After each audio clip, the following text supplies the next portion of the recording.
Satara news, निर्भीड व निष्पक्ष बातमी देणारं एकमेव व्यासपीठ। सातारा न्यूजने वारंवार महाबळेश्वर येथील अनधिकृत बांधकामाबाबत आवाज उठवला होता व पाठपुरावाही केला होता। आज अखेर या पाठपुराव्याला यश आले असून पाचगणी तालुक्यातील अनधिकृत बांधकामावर हातोडा बसला आहे। पाहूयात सविस्तर या बातमीमधून। महाबळेश्वर तालुक्यातील भोसे भिलार खिंगर परिसरातील अनधिकृत बांधकामावर जिल्हा प्रशासन महाबळेश्वर तालुक्यातील महसूल विभागाचा हातोडा। निसर्गाचे वरदान लाभलेला इको सेन्सिटिव्ह झोन महाबळेश्वर तालुक्यात अनधिकृत बांधकाम मोठ्या प्रमाणात फोफावली होती।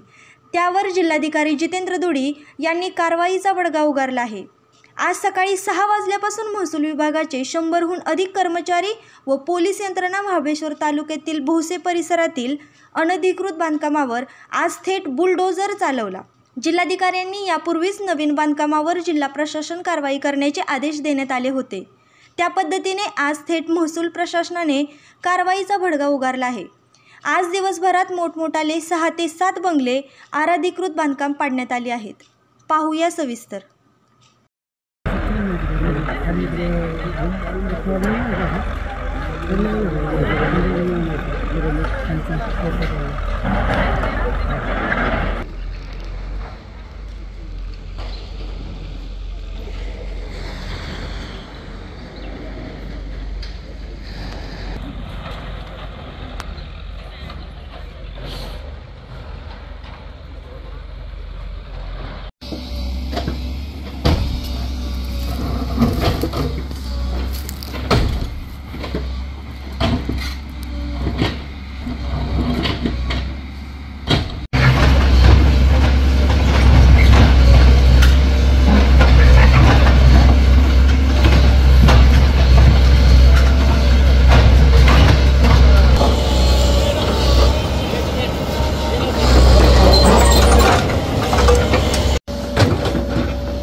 आपल्या तालुक्यातील जिल्ह्यातील बातम्या सर्वप्रथम पाहण्यासाठी आजच सातारा न्यूजला YouTube चॅनलवर सबस्क्राइब करा, लाईक करा, शेअर करा आणि बेल आयकॉन प्रेस करायला विसरू नका।